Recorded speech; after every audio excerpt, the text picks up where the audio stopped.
I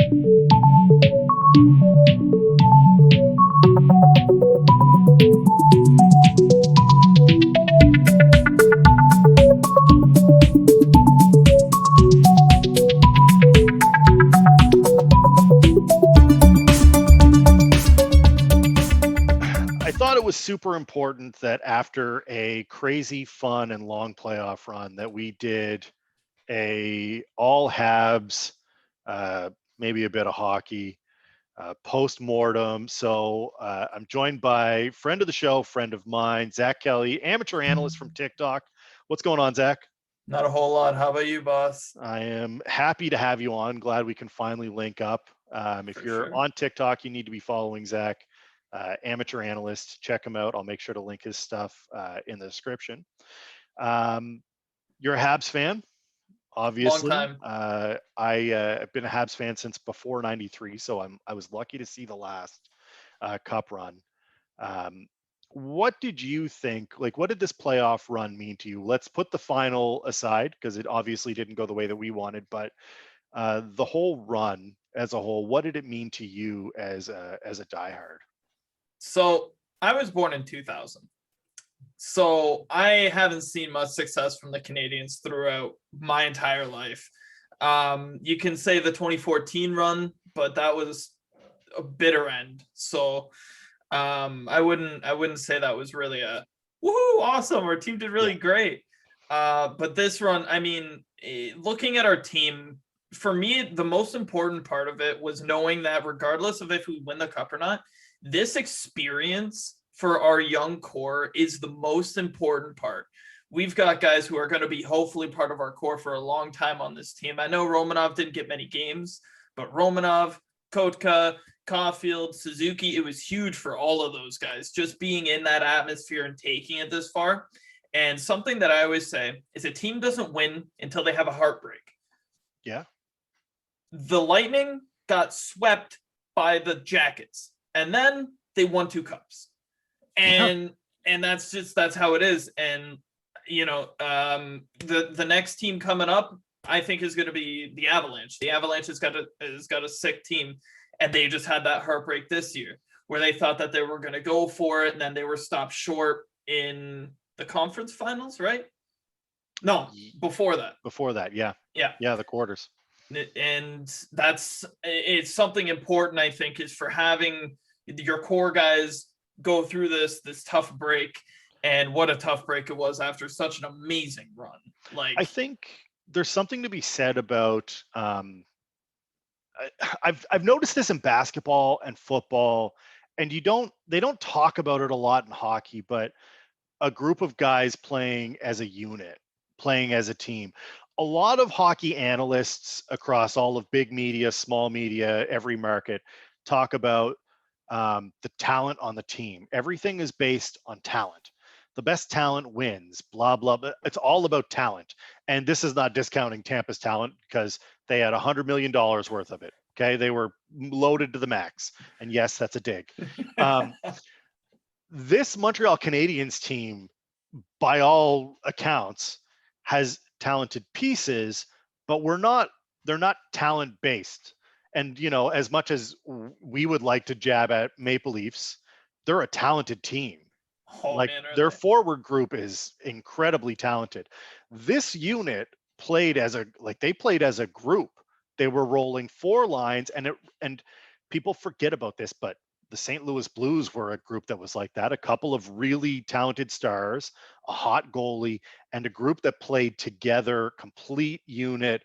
It was no one person doing everything. Everybody was sacrificing. We saw guys like Phil Deneau, who we appreciate, reminded me so much of Plekanec. Like, everybody that was like, Plecky's garbage. He doesn't do anything offensively. And it's like, defensive zone faceoffs are worth their weight in gold. And I will take a guy that goes 13 of 15 every night, even if he's not scoring the goals right away. And he'll get, he's going to get his opportunities. There were a lot of guys that were snake bitten and injured in this playoff run. There were some unlikely heroes, Byron having a couple of like beauty breakaways, but this team played as a team. It wasn't about talent for them. And I think you saw that kind of shine through in at least the against the Jets and certainly against the Golden Knights, you saw how much this team played as a cohesive unit. Yeah, no, for sure. And like we have such a well, it's not uniquely, but it's a differently built team for sure.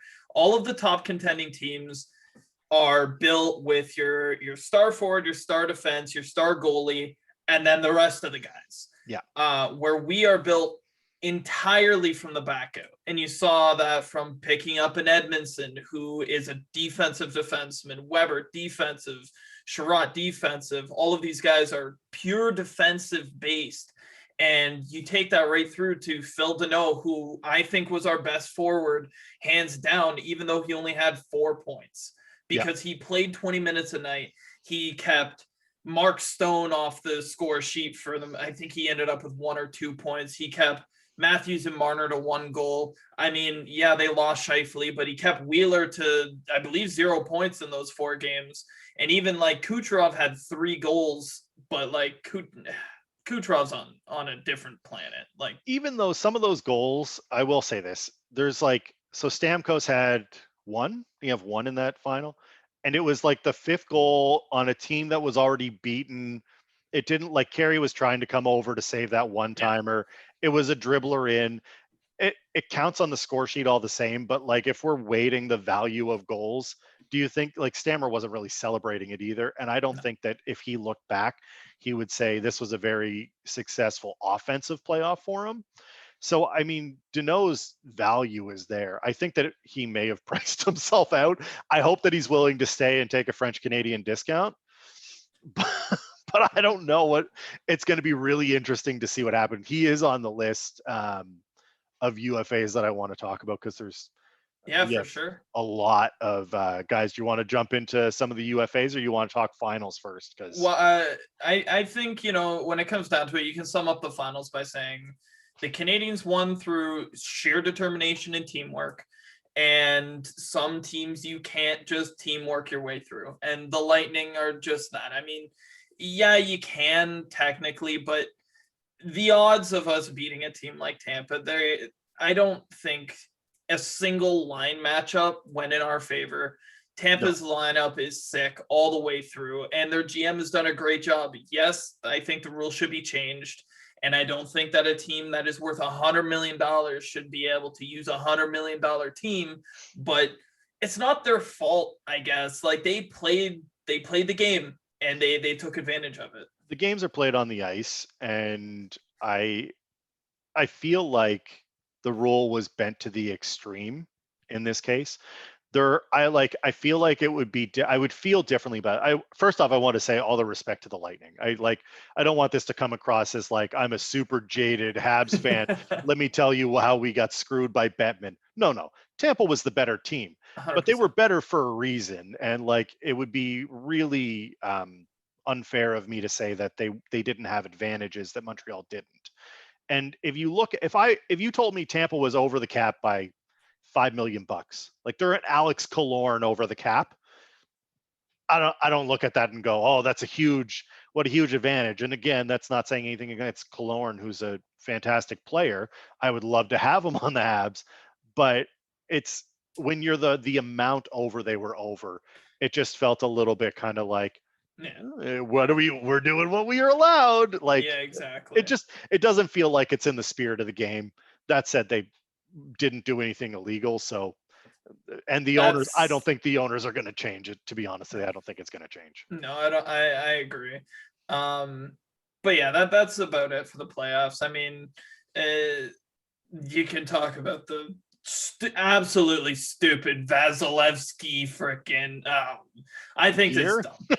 Yeah, I mean, his chest protector's huge, but I don't know nothing about the rules of what a goalie equipment can be, and I can only assume that if it's allowed, he's using it, and if it's not allowed, it's pretty easy to see. Hey, this chest protector is really big, so clearly it's got to be legal. Like, it is what it is. Those are reaching arguments at best. I'm not going to sit here. The Tampa Bay Lightning are the 2021 Stanley Cup champions, and that's it. Montreal made it an incredible run, and I was super happy to see it. This team will be very different looking coming into next year. Yeah. And that's not necessarily a bad thing. I think that there's a lot of parts that I was very happy with, and the way that deals worked out. Toffoli, I thought was an excellent signing. Josh Anderson is my favorite Hab right now that isn't a rookie, and that's saying a lot because I'm a Carey Price guy through and through. Yeah. Gallagher's obviously heart and soul, but Anderson came in and bull in a china shop, speed, physical, plays with his heart on his sleeve. So Yeah. I think um, when Montreal was looking at Gallagher and what was that? Shaw. They had Shaw on the team. They were like, "This is what we want," but Anderson has the skill to go with it. Yeah, Yeah. times like a And billion. he's got like a foot on Gallagher. Yeah, Not actually, but like he's a big boy. he's a large man that can skate. Um, Under contract for next year, we've got Gallagher, Anderson, Toffoli, Byron, Caulfield, Suzuki, Evans, and that's it on the forwards. Yeah. Perry has said today, I think, that he wants to come back. Sign the man right now. Do not delay. People hate Corey Perry. I love that guy. Give I me love a him on my hunt. team. Give me Corey Perry on this team. Yes. No, I completely agree. Yeah, I think Perry needs to come back. Stahl needs to go. Stahl did great for us in the playoffs, but he's done. Like he's not a skilled player. He gave his best out there, and he's good on the draw sometimes, but he's got to go. Did you see what Phil Deneau said? He had a little statement today about why he declined the extension originally. No, I don't know. What did he say? Yeah, so he said that he declined not because of the dollar value, because he was worried about his role, and he thought that his minutes were going to get taken by Suzuki and Kotkaniemi. I agree. I that would be a concern for me, valid, because he knows if he goes to another team that doesn't have as much center depth, then he'll play a ton. Yeah. But you got to look at it like Suzuki's 21, Kotkaniemi's just turned 21. They're hopefully going to continue to progress, and ideally, that Lance Deneau is our third line center. But I think it looks promising that we'll be able to bring him back at a decent dollar amount, because we offered him 5.5, right, or 5, one of the two. Yeah, one of the two. And he declined that, and that worried me at first because I'm not giving Deneau, as great as Deneau is defensively. You can't give him $6 million. No, man. like he's a 45-point centerman. Yeah, at his best, yeah. And defensively fantastic, but you can't give Deneau $6 million. I'm happy enough. Like I would be really happy at 4.5, but I would be okay with 5. Don't know if I want to go any higher than 5 because we can sign a guy. Like we can sign a guy. There are specialists out there that can do similar things. I understand. I think Deneau should come back. I hope he comes back. Yeah. I'm also a big fan of Yoel Armia. Huge. I think he's a little bit underrated. And I think that he's not necessarily been given the role that he needed to in this playoff. We saw what he can do when he's given guys that he can work with. I would love to see Armia come back and be on the same line with Perry again, because they really did incredible forecheck work, and I would love to see that kind of all season long with someone else, not necessarily Stahl. I don't want Stahl back. I'm okay if he goes. Someone jokingly said Getzlaff. Could you imagine? Could you imagine? I mean, Paling would be interesting. I'm huge on Paling. I don't know how much Laval you watch, but I watched quite a bit of Laval last year, and he looked good. And he's their top penalty killing guy in Laval, which was impressive to see. And I think he's got a ton of talent to be a bottom 6 forward. And I think he could plug up the fourth line center for next year. He's good enough on the draw. He's a big body, and I think he'll fit well on that line. But what scares me is looking at Yoel Armia being a UFA, being 28. He knows if he goes to open market, he will get middle 6, maybe even second line minutes on a weaker team. And he could get paid upwards 3.5 to a bottom feeding team who needs to give guys cap. He'll get a 1 or 2 year deal for 3.5, where the Canadiens aren't going to give that to him. The Canadiens are going to probably want him for 2 at best. And I think he's worth more than 2. But we can't give him more than 2, maybe 2.5, because he's going to be on the fourth line. Yeah. And it sucks, and I hope Armia comes back, but if he wants the money, he'll be able to find it 100%. And it sucks, but I kind of feel the same way about Thomas Tatar, who we didn't get to see at all basically during the playoffs after he came out. Unfortunately for him, and this is no like Thomas Tatar is a great player. I actually really like what he brings to the table. His shot is, I think, a little bit underrated. He's a little bit sneaky with it. It's quick. It's a quick release. He came out and they started winning, and you can't put him back in on a line. Yeah. You took him out and they started winning, so he's not going back in. And then the guys that they were putting in were like, Evans, who can do what Tatar does, but is 20. Yeah, exactly. Something like that. And I like Tatar too. I do like. I think he's gone. If I'm being honest, I think he's gone. We can't afford to give him another $4.5 million contract this year. Like no. we don't have the cap space for it, and we want. Tatar brings a good two-way game. We don't want a two-way guy on that left wing because we need a left wing bad. But we have Tyler Toffoli, who's been playing left wing for us all year, and he looked pretty good on that Dino and Gallagher line when he put that little combo together. So I'd be totally okay with seeing that next year. Yep. But we need someone to play beside Suzuki and Caulfield, and yes. I don't put Tatar beside those two. No. I would go out and get someone bigger. Because there's quite a few trade rumors going around right now, and lots of targets that the Canadiens can go after, because we have like 8 defensive prospects that we need to start shipping possibly, because we have so many that have NHL potential. Yeah. On the defensive end for the UFAs, we just have Merrill and Gustafson. We covered everybody else. Stahl is a UFA as a forward as well. And Lehkonen and KK are RFAs. I don't imagine they're going anywhere, though.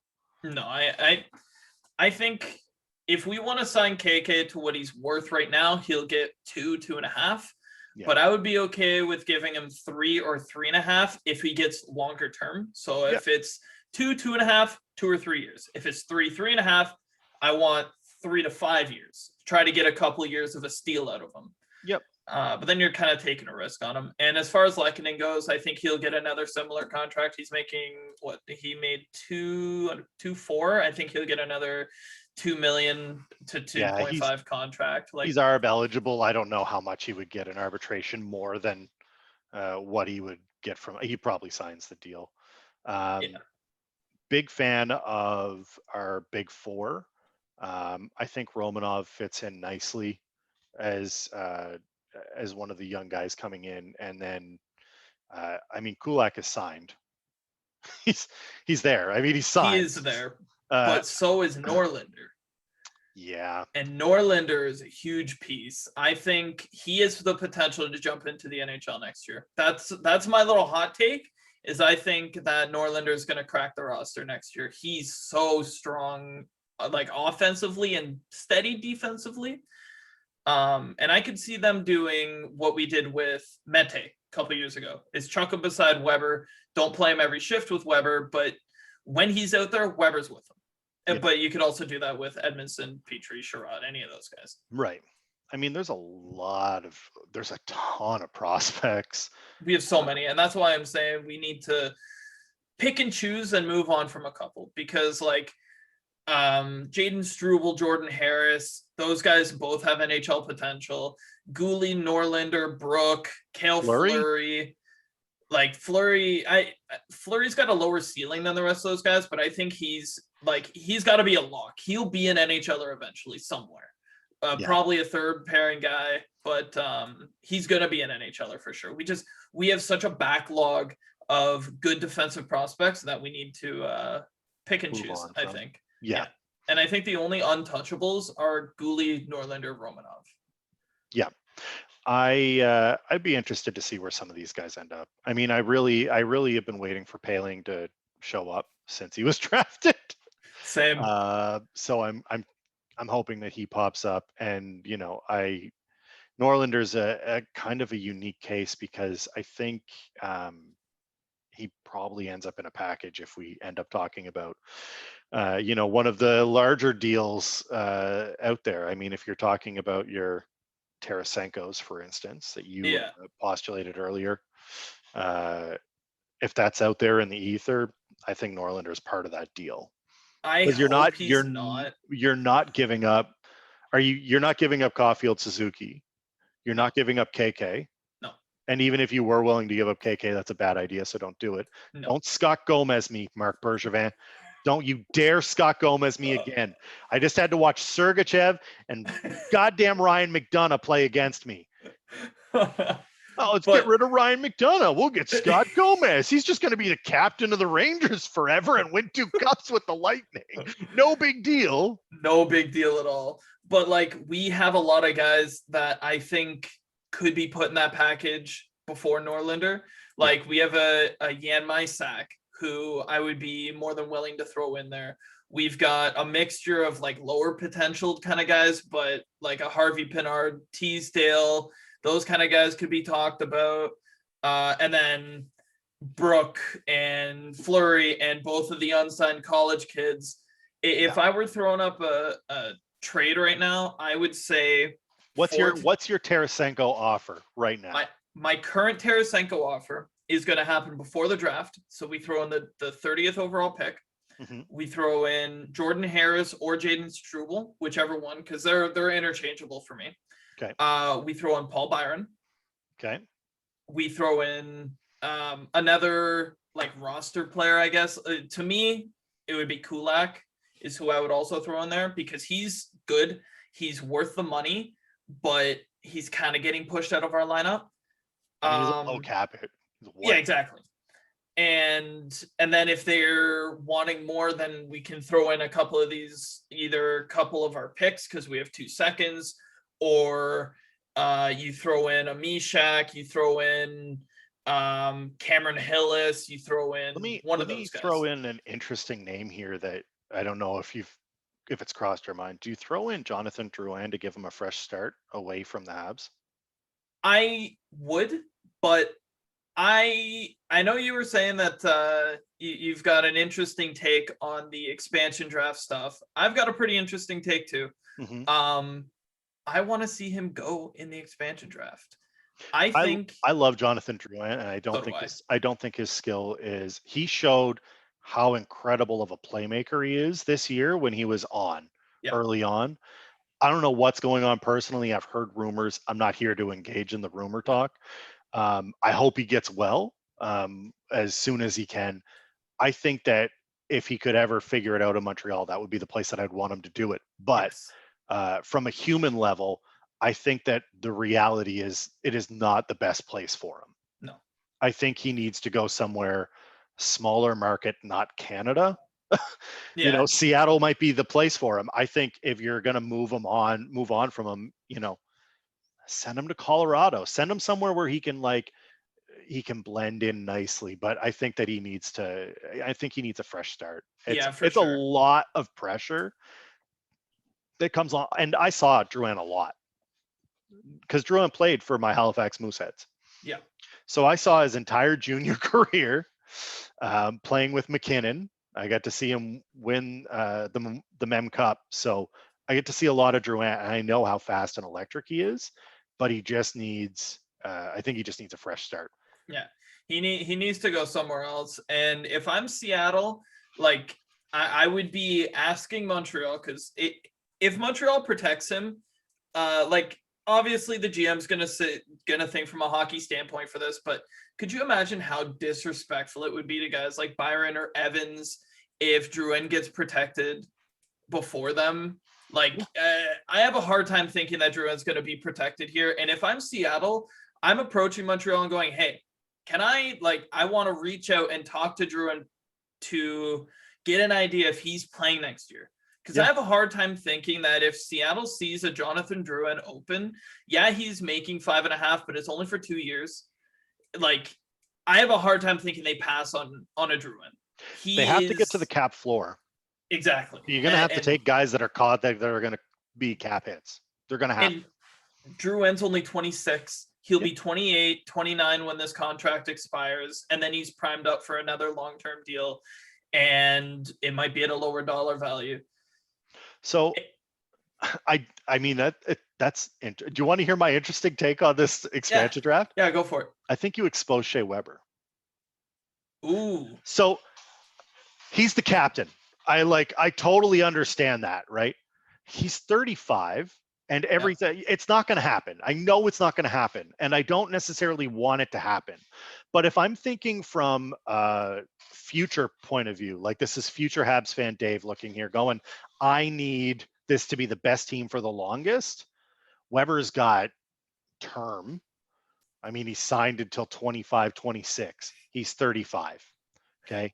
This is the longest, last season was the longest season I think he went without like major catastrophic injury. Yeah. He played well, and I have no problem with Weber. I love what Weber does. Yeah. But that's a lot of money to a guy that's 35, that's top of your roster. We already have 10.5 in carry, and that's a lot of money in carry, worth every penny, but it's a lot of money in carry. That's even more money if you go carry and Webby. And now you've got two of your guys who are aging that are carrying the largest chunk of your cap hit. I think that if you expose Weber and you give some veteran leadership to a Kraken team, that it would be really hard to pass up on to put him as your like butts in seats guy. He's a big hitter. He's got a huge clapper. He's marketable. He's super like friendly and low key, like easy to talk to, easy to like. And if you're a new team, you need guys like that. I mean, Flower was that for Vegas. Yeah, exactly. Right, coming in, and then they get their guys going, and all of their guys are acquired by trade. So that is my interesting take. It's never going to happen because he's the captain, and it'd be really disrespectful to be like, hey, I know you just took us to the Stanley Cup Finals. Yeah, dude. By the way, we're gonna let you go to Seattle. But I'm pretty sure the Penguins did the same thing with Fleury. Well, actually, they paid Vegas to take Fleury. Right. So like, I don't know. I just don't know. I don't know how Shea's feeling. I don't know. I know that he loves his team and he loves the group. I think he would probably rather stay where he's at. He's probably very comfortable. But to me, it kind of seems he also doesn't have any he has no partial or full no move on his contract. So you're not required by any metric or rule to protect him. Yeah. And it's a large chunk of change off the books. So if I'm looking at it from a clearly business perspective and not playing with my heart or the fans' emotion at all, because the fans would look at this as like the ultimate like double cross. You did the PK to us again. That makes a lot of sense to me. Yeah. What do you think? Well, myself, I don't think leaving Weber open is the worst idea. If you're looking at it from a purely manager standpoint, Weber's contract sucks.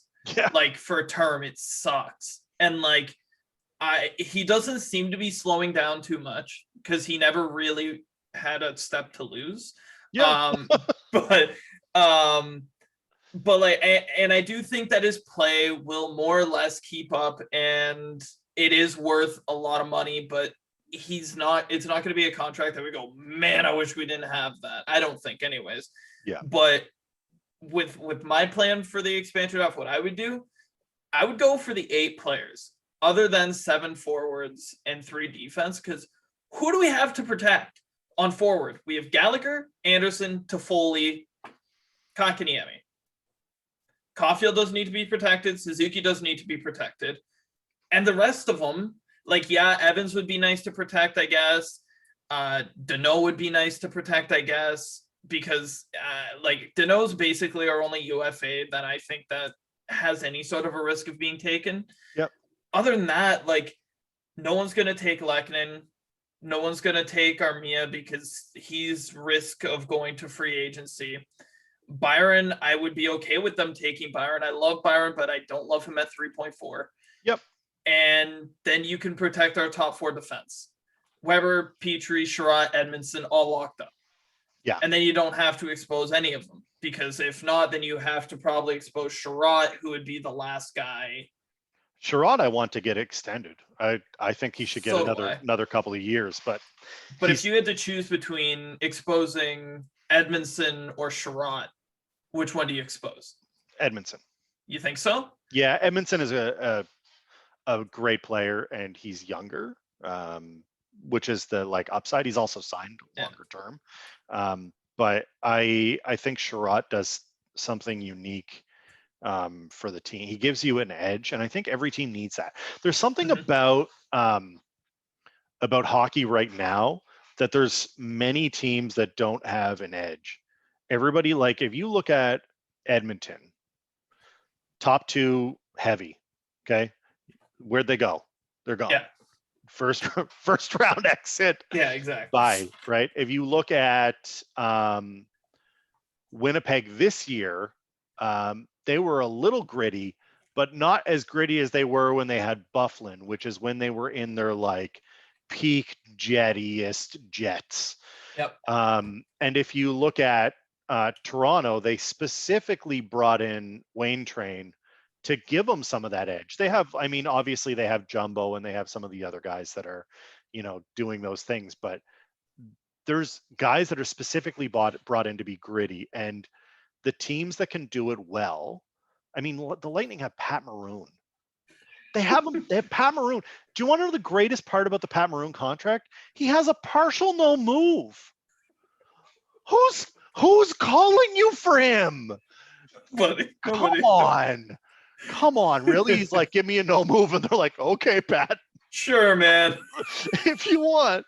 I mean, like, just the guy's a 3-time champ. Like, I'm not gonna throw disrespect. Obviously, he does his part well, but nobody's calling on him. But nobody's calling saying we need that guy.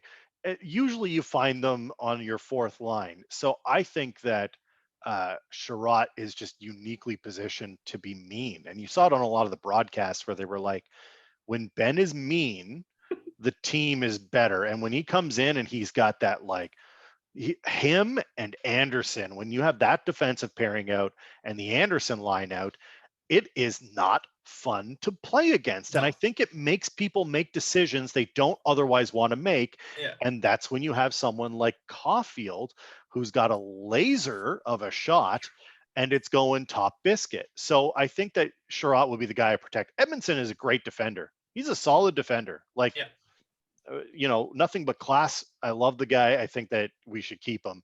But if I had to expose him, I would. The only reason that I would say Edmondson is I think he's more reliable, because we've seen lapses with Sherratt where maybe he goes for a hit where he shouldn't. Maybe he goes to make a play. And, it's not game by game, because Sherratt is good more times than he's not.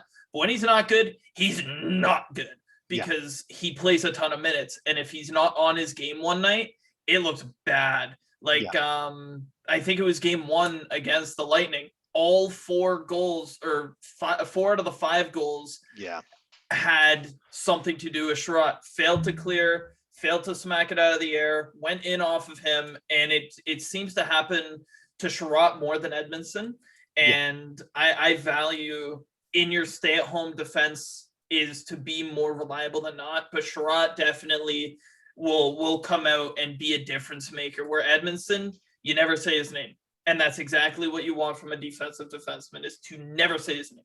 Yeah. On the stick, down the ice, off the stick. And that's what Edmondson does.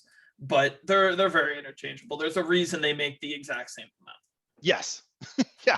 Because they play the same kind of role. I like Edmondson. Petrie is a guy I also wouldn't dare even consider exposing. At no point, although he does. How does I'm going to ask you, because I didn't do a ton of research into it. How do no movement clauses play into the expansion protection? So no movement clauses, by default, you need to protect them unless the player waives it. Right. Milan Lucic has a full no move clause for Calgary, but he came out like months ago saying, I'm going to waive it. They're not going to take me. I'm going to waive it.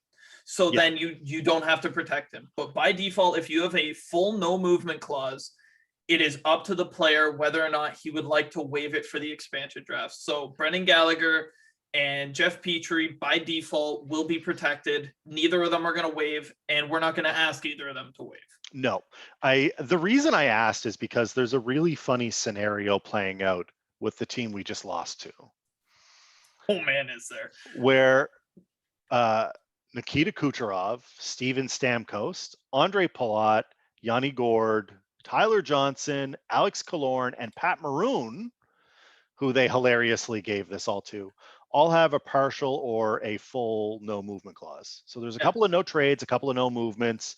Hedman and McDonough are also on those lists. Do no trades impact?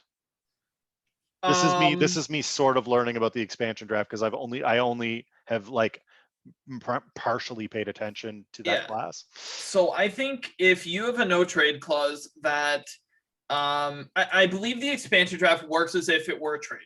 So if you have a no trade clause and it says that you put out your list, you can choose, I believe, I could be wrong, but to my understanding is you can choose to put Seattle on that list and then you will have to be protected.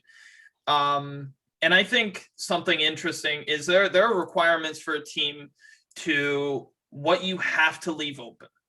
So in Montreal's case, we have to leave open 2 forwards that meet the requirements, which basically means they hit the prerequisite for the amount of games played in the last 2 seasons and are under contract for next year. Yeah. Meaning we have to leave open 2. If no one else gets signed, we have to leave open 2 of 3 of these players being Drouin, Byron, or Evans. Yeah. 2 of the 3 of them have to be left open if no one else gets signed.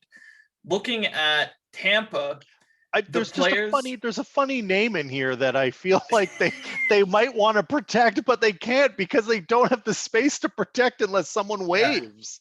Yeah, no, it's going to be tough because Stammer and Cooch, of course, neither of them are going to get taken. McDonough and Sergachev, they're going to get protected.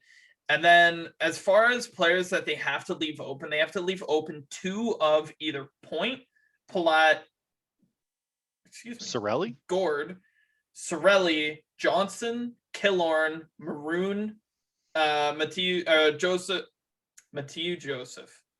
2 of them have to be left open out of 7 protected. So that leaves them in a spot like they're not going to protect Johnson because they want them to take Johnson. Please, this will save our cap is losing this $5 million. Johnson has a modified no trade. This is what I'm saying. That's the problem. So Tampa's in a situation where they have to, and I saw, shout out to Steve Dangle, who's never going to see this, and the Dangle Pod, who were talking about this, where they have to have a deal done before the draft because if you go the 7-3-1, the guys that have no movement clauses means you're exposing Braden Point. And if you're exposing Braden Point, that's stupid. I'm not even going to mince words. It's dumb. Yeah. That's dumb. You don't expose Braden Point. So you need to get rid of one of these no move clauses. It's a full no. It went full no trade clause June 15th, 2021. It's a 20-team trade list. I don't understand. I would hope that Maroon goes, all right, guys, it's been real. I'm going to waive. So then he's able to be taken and then you can. Cirelli's probably the guy that ends up going out of here. Yeah. If I'm looking at these. Sad. Like Cirelli's great. Yanni Gord's got a full no trade. So he's not going. Yeah. It's hard. He's protected. Tampa did themselves a disservice here by giving everybody what they needed here. I mean, you could, are you not, I mean, the other option is they could take someone like Chernak. Yeah, I wouldn't. I wouldn't either. I mean, you're not, obviously I'm assuming they protect Sergachev since he's their D-man of the future here. Yeah.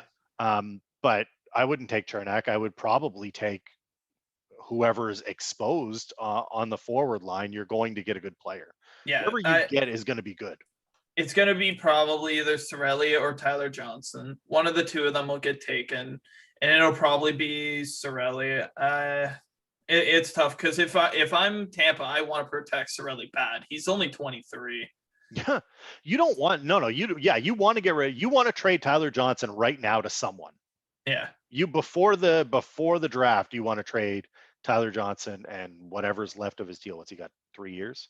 Yeah. The issue is they put him on waivers at the beginning of last year and no one took him. And I think that was mainly to go, look at how screwed you guys are. And Kucherov went, nah, I'm good. I'll see you in the playoffs. But if you look at his no trade, it's a modified no trade. So July 1st, 2018 to June 15th, 2015, it was a full no trade. June 15th, 2021 to June 30th, 2024, it's a 20 team trade list. So he could realistically leave the Kraken off and they would have to protect him. Yeah. So even though they sent him through waivers, even though he's a 2-time Cup champion now, he could force their hand and say, listen, you can send me to the place I want to go, or you can protect me and let Cirelli go. And then here is I am. what it is. Because honestly, I don't know what you do with him. He's 30. He is. That surprised me a little bit. I thought he was younger. Yeah, I did too. It's just super interesting. On the Habs front, I mean, there's some guys. I'm not too worried. I don't think we're going to lose anybody major. Like I said, I think it's super interesting the people you could expose versus you would not. Obviously, there's some guys that I wouldn't even touch. Looking at this team going forward, so obviously this playoff run that just happened was something not expected by mainstream media. I also didn't expect it. Right. I thought they were a playoff team. I thought they had a chance to get through the first round, but then they were up against the Leafs, they played tough all year. And I'll be honest, I thought that they could beat the Leafs. I didn't think they were going to when they were down 3-1. I thought it was over. and I don't think I'm the only one. Of course I want them to do well. Looking forward, though, where do you see this team going? Because a lot of people will look at this and say, well, they're not any better. And I've seen rankings that say this isn't even a playoff team next year in the Atlantic. And I find that really interesting, given we haven't seen the free agency market play out. Yeah. There are a ton of guys that aren't signed on this team where there could be talent added. And if I'm looking right now, I think they have 14 million in cap space. We do have 14 million. And then after the Allen expansion probably gets taken, Allen will probably get taken. Then we're looking at you have to take Allen if you're Seattle, right? Yeah, 100%. You can't not. Unless they take Drouin, which is even a better situation for us, I think, because then we're 5.5 million more. Yeah. And we get to keep our prize backup. Exactly. And you know what? If they take Allen, it'll suck. But the backup market in free agency is pretty rich this year. Like you've got Bernier, who's coming off of a great year in Detroit. Yep. Who I would be more than willing to give $1 million, $1.5 million. He could play 30 games for us. It's Halak. Halak is, but Halak's a little bit older and did not look good in Boston last year for sure. Yeah. Chris Drieger, Hutton, Reimer. There's a whole bunch of guys that I would be like, hey, yeah, like $1 million, $1.5 million, sure. But Allen, I would love to keep as backup goalie. And if Drew goes, it'll suck. But we get to sign probably someone for our left wing who will make our roster look like unreal. Yeah. Because realistically, if we pick up a Tarasenko, a Hall if he hits open market, a Landeskog if he hits open market, Kachuk, any of those four, you're then looking at whoever that is, Caulfield or Suzuki Caulfield. Yeah. Line 2/3, because I think they'll be interchangeable, will be Toffoli, Deneau, Gallagher. On our third line will be either maybe a Jesse Ullinen. If Drouin doesn't go, he could be there. Paul Byron, one of those guys. Kakaniemi Anderson for a third line right winger. How about that? Yeah.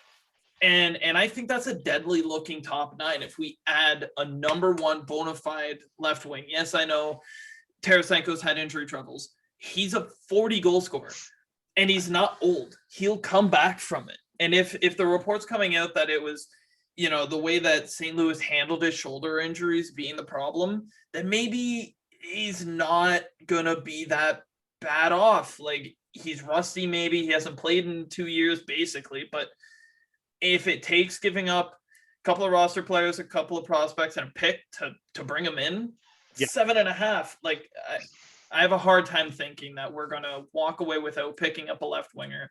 And I have a hard time thinking that anyone's going to look at a roster and say that it was worse or equal to last year's.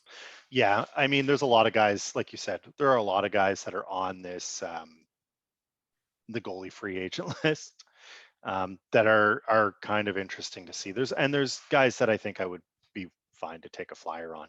Yeah. Even some of the guys that are older, like Pekka Rinne's 38. He's a I'd give him free a agent. year. I'd give him a year. Sure. Yeah. Why not? I mean, why not? If he's gone, then and you have a chance to do it, I'd give him a year and knowing his role. There's a couple of, like, Dubnyk is 35. Antti Ranta. Antti Ranta's on there. Grubauer probably gets re-signed. Yeah, I don't think Cruz is going to go anywhere. Linus Ullmark. Yeah, I think he's more of a starter. But he is, but but is he going to get starter money? Probably not.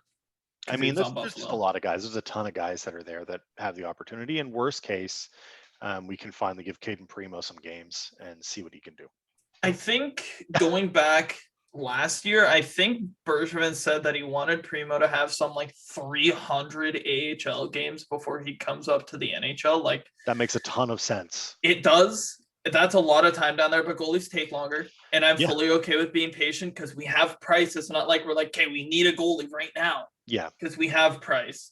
And backup goalies will be in and out until hopefully a couple of years from now, Primo comes in and we kind of have a tandem where Price can have more nights off. If Primo really puts his game together and becomes a starter goalie, then all of a sudden you can have Primo playing 40 games, Price playing 40 games in playoffs. Like, yeah, I think we're looking pretty solid. I think this team's a playoff team next year. Yeah, no, I agree. I don't think they're a fringe playoff team either. I think that they're firmly in, and that may bite me in the butt, and I'll probably have, as per usual, every Leaf fan. I'll tell you, I just want to tell you this quick story before we get out of here. I've posted many reels on Instagram celebrating the Habs as they've moved through. And every time they've done something. So I posted one and it was like, hey, great, we made it. We clinched 4th place. All right. Like, grow us. We're so great. Like, it was clearly tongue in cheek, like, LOL, we're 4th place. And then I clinched another one that said on to the second round. And, every time we did one.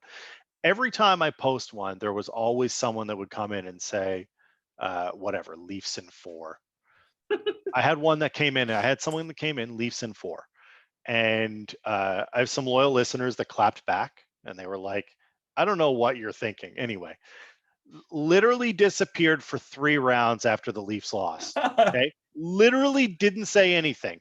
This reel is now like more than a month old because it was posted when they clinched 4th. So the last game or whatever of the season until just when Tampa won.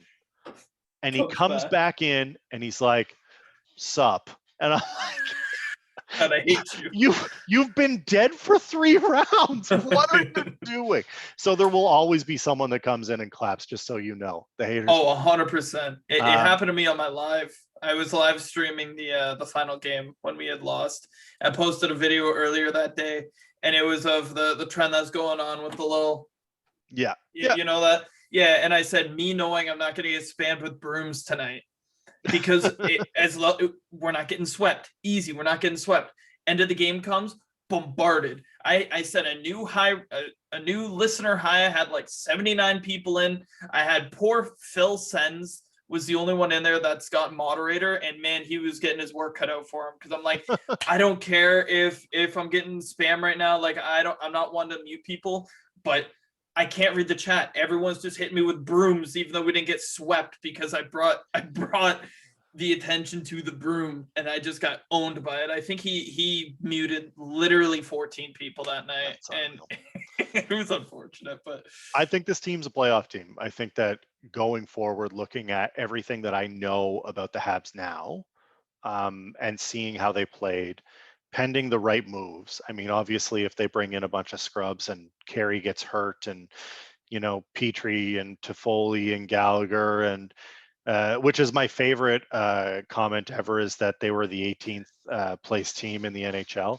and I always LOL at that because they literally played with half a roster for the Yes, last and I think they played something like it's something stupid. I don't know the actual numbers, but it felt like 20 games in like 25 days.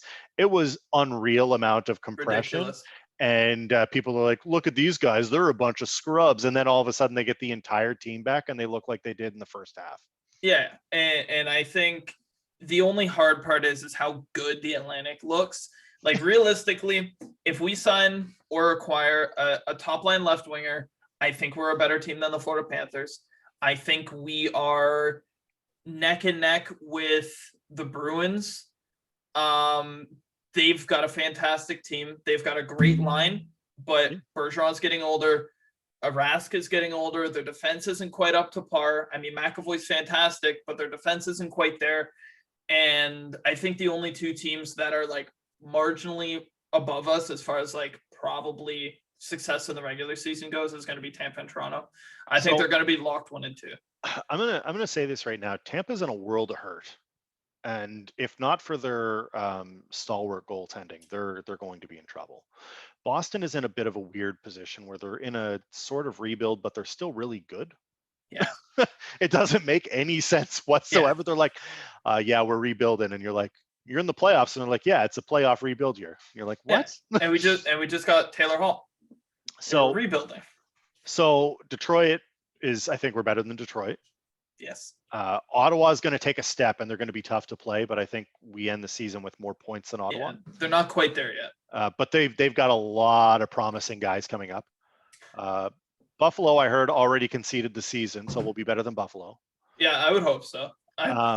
Florida is interesting because they were right there with Tampa. If not for a couple of bounces and some questionable calls in the first round, Florida could have easily been, it could have been a very different Stanley Cup playoffs as well.